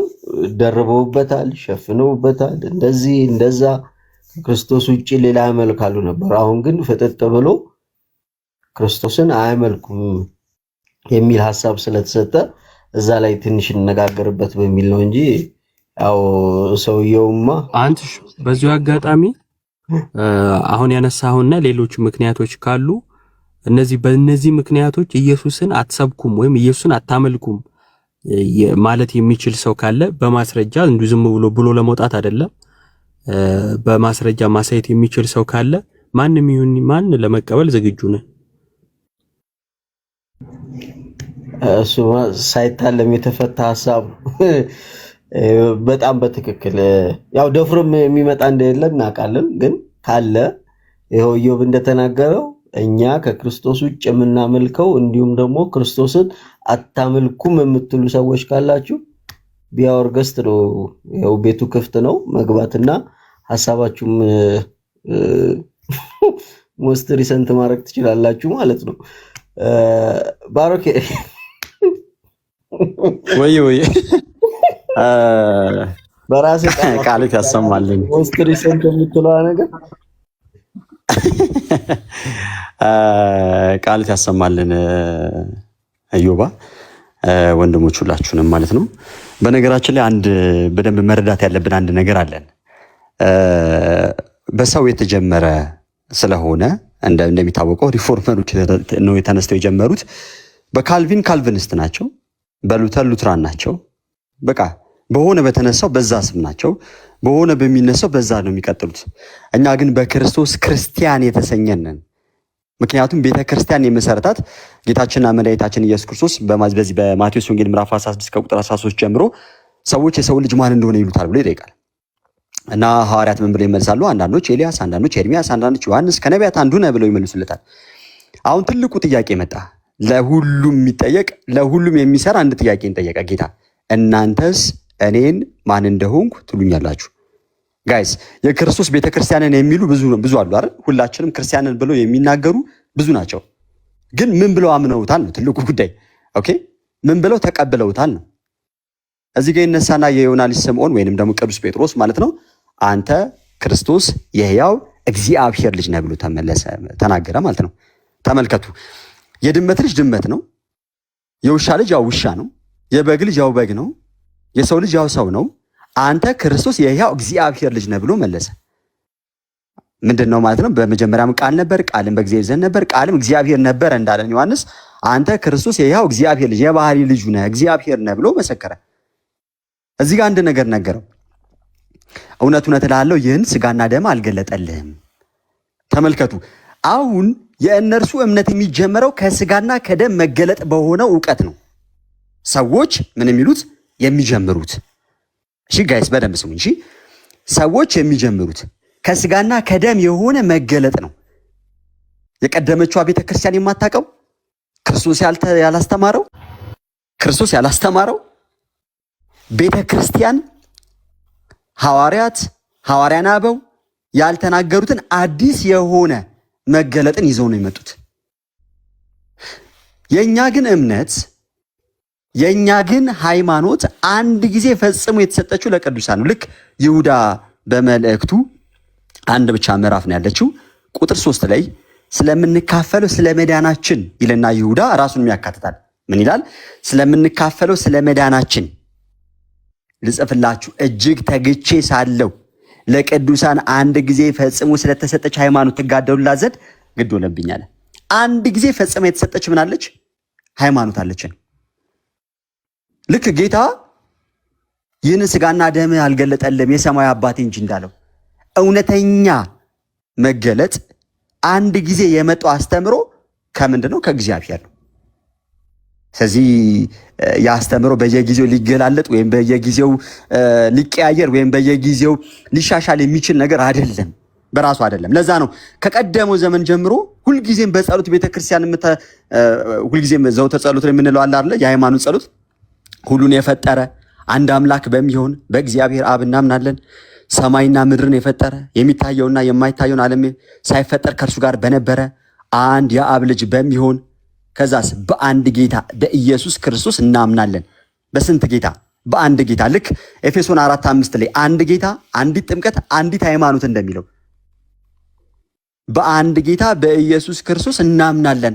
ከብርሃን የተገኘ ብርሃን፣ ከእውነተኛ አምላክ የተገኘ እውነተኛ አምላክ፣ የተወለደ እንጂ ያልተፈጠረ፣ በባህሪው ከአብ ጋር የሚስተካከል፣ ሁሉ በእርሱ የሆነ፣ በሰማይም ካለው በምድርም ካለው ያለ እርሱ ምን የሆነ የለም። ስለኛ ስለ ሰዎች እኛን ለማዳን ከሰማይ ወረደ። በመንፈስ ቅዱስ ግብር ከቅድስት ድንግል ማርያም ፍጹም ሰው ሆነ። ደግሞ ስለኛ ተሰቀለ። በጴንጤናዊው በጲላጦስ ዘመን እርሱ መከራን ተቀበለ፣ ሞተ፣ ተቀበረ። በሶስተኛውም ቀን ከሙታን ተለይቶ ተነሳ። በቅዱሳት መጻሕፍት እንደተጻፈ በክብር በምስጋና ወደ ሰማይ አረገ፣ በአባቱም ቀኝ ተቀመጠ። ዳግመኛም በሕያዋንና በሙታን ለመፍረድ በምስጋና ይመጣል። ለመንግስቱ ፍጻሜ የለውም። በመንፈስ ቅዱስም እናምናለን። እርሱም ጌታ ሕይወትን የሚሰጥ ከአብ የሰረጸ ከአብ ከወልድ ጋር በአንድነት እንሰግድለታለን፣ እናመሰግነዋለን። እርሱም በነቢያት አድሮ የተናገረው ነው። ከሁሉም በላይ በምትሆን ሐዋርያት በሰሯት በአንዲት ክብርት ቤተክርስቲያን እናምናለን። ኃጢአት በሚሰረይባት አንዲት ጥምቀትም እናምናለን። የሙታንን መነሳት ተስፋ እናደርጋለን ካልን በኋላ የሚመጣውንም ሕይወት ለዘለዓለሙ ብለን እንቋጫለን። ይሄ እምነት የማን ነው ከተባለ ክርስቲያኖች እምነት ነው። በዚህ በማቴዎስ ወንጌል ምዕራፍ 7 ከቁጥር 24 ጀምሮ ላይ ነገር ግን አለ ጌታ ይህንን ቃሌን ሰምቶ የሚያደርገው ቢኖር አለ ቤቱን በአለት ላይ የሰራ ልባምን ሰው ይመስላል አለ። ክርስቲያን በክርስቶስ ቃል ላይ ተመስርቶ ምን የሚለው የሚኖር ነው። ለዛ ነው ጌታ ያመነ የተጠመቀ አለ ክርስቲያን ምን ብሎ ይቀበላል? የጌታውን ቃል ምን ብሎ ይቀበል? አሜን ብሎ አዎ ያመነ የተጠመቀ ይድናል ይላል። ስለዚህ አምኖ ይጠመቅና ይድናል ማለት ነው። ማን እንዳለው? ጌታው እንዳለው። ማን እንዳደረጉት? ሐዋርያት እንዳደረጉት። ማን እንዳስተላለፈው? ሐዋርያን አበው እንዳስተላለፉት። ማን እንደሰጠው? ቤተክርስቲያን እንደሰጠችው። ክርስትና ይሄ ነው መሰረቱ። ከዚህ ውጭ ሌላ መንገድ የለውም። ከዚህ ውጭ ሌላ መዳኛ የለም ነው። እንደዛ ከተባለ ቤተክርስቲያን ክርስቶስን አታውቅም ከተባለ እንደዛማ ከሆነ ለ1517 ዘመን በፊት ክርስትና አልነበረም ማለት ነው። ክርስቶስ ቤተክርስቲያንን ትቷታል ማለት ነው ማለት ነው። እንደነሱ አገላለጥ በፍጹም ሊሆን አይችልም። ምክንያቱም በዚህ በማቴዎስ ወንጌል ምዕራፍ 28 ከቁጥር 19 እና 20 ላይ የመጨረሻው የማቴዎስ ወንጌል የመጨረሻው ምዕራፍ የመጨረሻው ቁጥር ላይ ሂዱ አለና አሕዛብን ሁሉ በአብ በወልድ እና በመንፈስ ቅዱስ ስም እያጠመቃችኋቸው ያዘዝኳችሁን ሁሉ እንዲፈጽሙ እያስተማራችኋቸው ደቀ መዛሙርት ያድርጓቸው በኋላ እኔም ይላል የቃሉ ባለቤት ልዑል እግዚአብሔር አምላክ የተመሰገነ ይሁን። የኛ ጌታ ምን ይላል? እኔም ይልና እስከ ዓለም ፍጻሜ ድረስ እስከምትዋ ባይዚ ኢንፋናይት ሳንቲም ነው። ይሄ ፍጻሜ የሌለው ማለት ነው። ከዛስ እስከ ዓለም ፍጻሜ ድረስ ይልና ሁል ጊዜ ከእናንተ ጋር አለው። ማን? የኛ ጌታ። ከማን ጋር አለ? ከቤተ ክርስቲያን ጋር። ጴጥሮስ ዛሬ በስጋ የለም። ጳውሎስ ዛሬ በስጋ የለም። ማቴዎስ ዛሬ በስጋ የለም። ሁል ጊዜ ግን ከማን ጋር አለው አለ? ከቤተ ክርስቲያን ጋር አለው አለ። ስለዚህ የእኛ ጌታ ሊለያት የማይችል ሁል ጊዜ ማብሯት የሚሆን ጌታ ነው ያለን። እንደዛ ከሆነ ሎቱ ስብሐት እነሱ የሚሉት ትክክል ከሆነ ጌታ ሐሰተኛ ልናደርገው ነው ማለት ነው። ምክንያቱም ለ1500 ዘመን ጌታ ከቤተ ክርስቲያን ጋር አልነበረም ልንን ነው ማለት ነው። ይሄ ደግሞ ሊሆን አይችልም። ሊሆን አይችልም። ስለዚህ አንዲት ሃይማኖት አለች፣ አንዲት መንገድ አለች። ልክ በኖህ ዘመን ብዙ መርከቦች፣ ጀልቦች ሊኖሩ ይችላሉ። ማን የነበረባት ብቻ መርከብ ተረፈች? ኖህ። አሁንም ብዙ የኔ የክርስቶስ ነን እያሉ የሚገልጡ ካልቪኒስቱም የክርስቶስ ነኝ ነው የሚለው፣ ሉትራኑም የክርስቶስ ነኝ ነው የሚለው፣ ሌላ ብላ ሁሉም ምንድነው የሚሉት? እኛ የክርስቶስ ነን ይላሉ። ብዙ ደግሞ ሃይማኖት ወይም ብዙ ደግሞ ጀልባ ሊኖር አይችልም። ምክንያቱም አንድ ጌታ፣ አንዲት ጥምቀት፣ አንዲት ሃይማኖት ብሏል። መንገዱ ምንድነው? አንዲት ነች። ያም የተሰጠው ለማን ነው? ለቅዱሳን። ስንት ጊዜ? አንድ ጊዜ። ምን ተብሎ? ተፈጽሞ። ስለዚህ አንዲት ምን አለች? እውነተኛ ዳግማዊት የኖህ መርከብ አለች። ማን ራስ ይሆንላት? ጌታ። እርሷ ምን ይሆነች? አካሉ። እኛ ምን ይሆነን? ብልቶች ሆነን ተሰባስበን ያለንባት አንዲት ህብረት አለች ማለት ነው። ከዚች ህብረት ውጭ ህይወት የለም። ከዚች ህብረት ውጭ፣ ከዚች መንገድ ውጭ ተስፋ የለም ማለት ነው። ስለዚህ ማን ነው እንደውም ክርስቶስን አታውቁትም ብሎ መናገር የነበረበት? በጣም መሳደብ ነው። ባይዙ አፋቸውን እያላጉ አፋቸውን እየከፈቱ ያሉት በጌታ ቤተ ክርስቲያን ላይ ነው። እርሷ ደግሞ ሙሽራው ነች። የማን? የክርስቶስ። ይመጣል። ማን? ሙሽራዋ። ምን ሊወስዳት? በየት? ወደ ተዘጋጀላት ስፍራ። እና እየተናገሩ ያሉት አካሉን ነው። ጌታ በሙላት ያለባት በመንፈስ ቅዱስ የምትጠበቀዋን ያቺን የተወደደች የጌታን አካል ነው እየተሳደቡ ያሉት። እያላገጡ ያሉት በእርሷ ላይ ነው። እያሾፉ ያሉትም በጌታ ላይ ነው።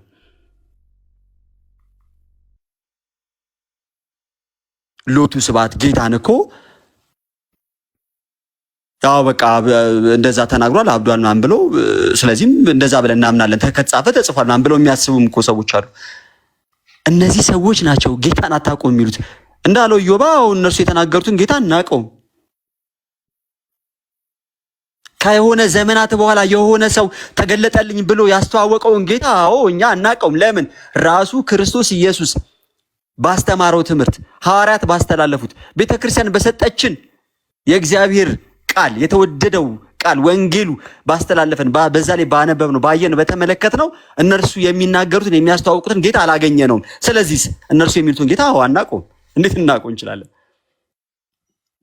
ልናውቀው አንችልም። ትክክል ነው። እና ክርስትና ክርስቶስን ወደ መምሰል የምናድግበት ታላቅ ሕይወት ነው። የተፈጠርነው ራሱ ለዛ ነው። ልክ ኤፌሶን 2:10 ላይ እንደሚናገረው መልካሙ ስራ ለመስራት በክርስቶስ ኢየሱስ ተፈጠራችሁ እንደሚለው ክርስትና ክርስቶስ ወደ መምሰል የምናድግበት በመልካምና በትሩፋት ጌታችንን መድኃኒታችንን ኢየሱስን ክርስቶስን እርሱን እያመለክን እየተገዛን በፍጹም ልባችን እስከ ሕይወት ፍጻሜ ድረስ ታምነን የምንኖርበት ልክ ሮሜ 8:35 ላይ ከክርስቶስ ፍቅር ማን ይለየናል? መከራ ነው፣ ችግር ነው፣ ስቃይ ነው፣ ስደት ነው፣ ረሃብ ነው፣ ራቁትነት ነው፣ ሰይፍ ነው ካለ በኋላ እንዲህ ተብሎ እንደተጻፈ ይላል ሮሜ 8:36 ላይ ሲቀጥለው ቅዱስ ጳውሎስ ስላንተ ቀኑን ሁሉ እንገደላለን እንደሚታረዱ በጎችም ተቆጠርናል። እስከ ሕይወት ፍጻሜ ድረስ እጅግ አብዝተን የምንወደው በተስፋም የምንጠብቀው ታላቅ የሆነ ጌታ አለን። እርሱ ምን ይባላል? የክርስቲያኖች አምላክ ጌታችንና መድኃኒታችን ኢየሱስ ክርስቶስ ይባላል። ክርስቲያኖች የሚያመልኩት ይሄንን ነው። አመሰግናለሁ። አንቺ ቃሎት ያሰማልን። በጣም ድንቅ ነበር። እግዚአብሔር ያክብርልን። ባሮኪ ኦርቶ ክርስቶስ አቡሻ እና ጋዲ ሰላም በሉንና የቲን እንቀበላት።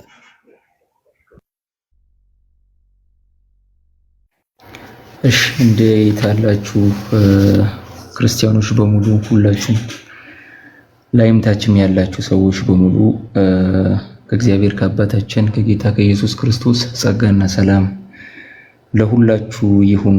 ጥሩ ውሃን እመረጭባችኋለሁ እናንተም ከርኩሰታችሁ ተነጻላችሁ። ትንቢተ ሕዝቅኤል ምዕራፍ 36 ቁጥር 5 እንኳን ተጠምቆ ጥምቀታችን ለታወጀበት ለዚች ቅድስት ምስጢራዊት ዕለት አደረሳችሁ እላችኋለሁ። እንኳን አደረሳችሁ። አሜን አሜን። እንኳን አብራ አደረሰን። ጋዲያውን ምን ብለህ ሰላም ልትለን ነው? ከዚህ ሰላምታ በኋላ በጥቅስ በታጀበ ሰላምታ ጋዶ ብዬ ነው ሰላም ልትላለህ?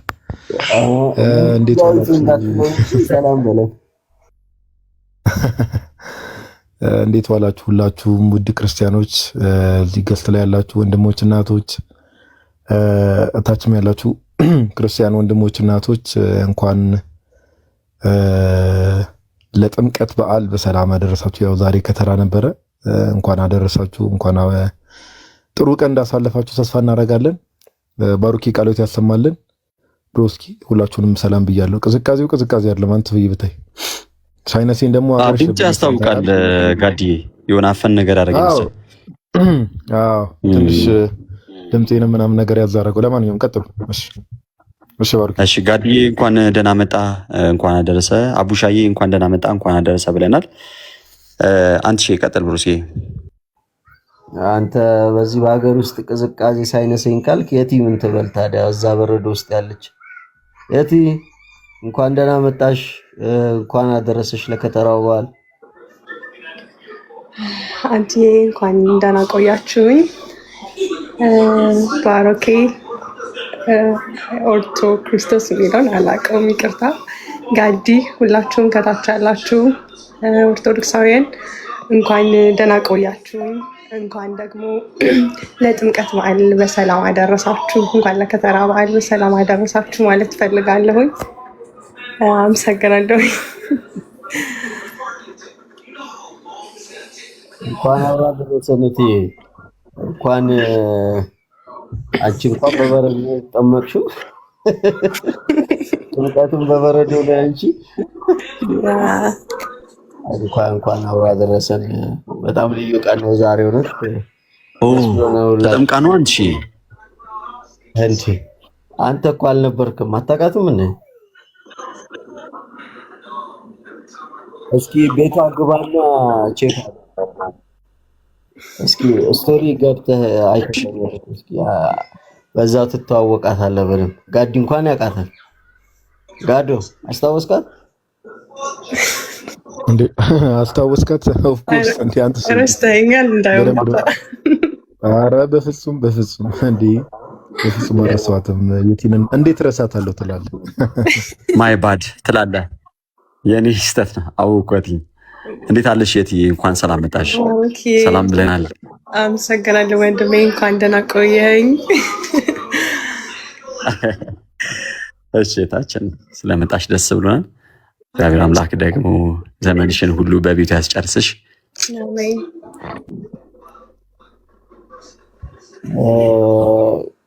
በደንብ አወቃት አይደለ ባሩኬ? በቅርብ ከሃዊ ጋር ከመኩ ጋር ምናምን። አዎ በቅርብ የተጠመቀች አስታወስኩ። በጣም ስላንቺ በጣም ደስ ብሎናል። እንደ አጋጣሚ ሆኖ በአንዳንድ ነገሮች መገኘት ባንችልም ግን በጣም እጅግ በጣም ደስ ብሎናል። በሰማይ መላእክትም ዘንድ ደስታ ይደረጋል በአንድ ሰው ንስሐ በሚገባበት ሰዓትና አንድ ሰው ከመጥፋት ወደ መገኘት ሲመጣ ባገኘውን ጊዜ ደስ ይለዋል፣ በጫንቃውም ይሸከመዋል ነው የሚለው ጌታ ራሱ። ይህ ኃጢአተኞችን ይቀበላል ከእነርሱም ጋር ይበላል ብለው በሚከሱበት ሰዓት ላይ በዚህ በሉቃስ ወንጌል ምዕራፍ 15 ከቁጥር 1 ጀምሮ ምሳሌ ይሰጣል። 3 ምሳሌዎችን። የመጀመሪያው ከእናንተ ውስጥ 100 በግ ያለው አንዱ ቢጠፋ 99 በበረሃ ትቶ አንዱ በግ ፍለጋ የማይሄድ ከቶ ማን ነው ብሎ ይጠይቃል። ሁለተኛው ደግሞ ከእናንተ ውስጥ 10 ድሪም ያላት አንዱ ቢጠፋባት መብራት አበርቷ ቤታን ጠርጋ የማትፈልግ ሴት ማናት ይልና ከዛ ወደ ጠፋው ልጅ ይመጣል ማለት ነውና በጣም የተወደደ ነገር ነው። በቃ ሰዎች ከመጥፋት ወደ መገኘት ሲመጡ፣ ከበረት ውጭ ያሉት ወደ በረቱ ሲመጡ፣ ከመርከብ ውጭ ያሉት ወደ እውነተኛው ጌታ ወዳለበት ትክክለኛይቷ መርከብ ሲመጡ ከዚህ በላይ የሚያስደስት ነገር የለምና በሰማይም በምድርም ባለች አንዲት ህብረት ደስታ ይፈጸማል፣ ደስታ ይደረጋል። ስለዚህም ደግሞ እጅግ በጣም ደስ ብሎናል። እንኳን እግዚአብሔር አምላክ ረዳሽ፣ እንኳን እግዚአብሔር አምላክ ወደዚህ ወደ ተቀደሰ ህብረት ቀላቀልሽ። እኛ በጣም ደስ ብሎናል ስለመጣሽ። እግዚአብሔር አምላክ ደግሞ ዘመንሽን ፍጻሜሽን አሳምሮልሽ ሁልጊዜም የእርሱ ለራሱ አድርጎሽ እንድትኖሪ ደግሞ የኛ የሁላችንም ደግሞ ምኞትና ጸሎት ነው። ጌታ ይርዳሽ። እጅግ በጣም ደስ ብሎናል። አሜን። ታውቂ በጣም አመሰግናለሁ። እኔም ወንድሞቼ እውነት እግዚአብሔር እናንተን ወንድሞች አድርጎ ስለሰጠኝ ስለተቀበላችሁኝ፣ ያው ከእናንተ ደግሞ እግዚአብሔር ልጁን ስለተቀበለ እግዚአብሔር ይመስገን። ከብዙ መጥፋት ዓመታት በኋላ እግዚአብሔር መሐሪና ይቅር ባይ ነውና ዳግም ወደ ቤቱ እንድመለስ ስለረዳኝ እግዚአብሔር ይመስገን።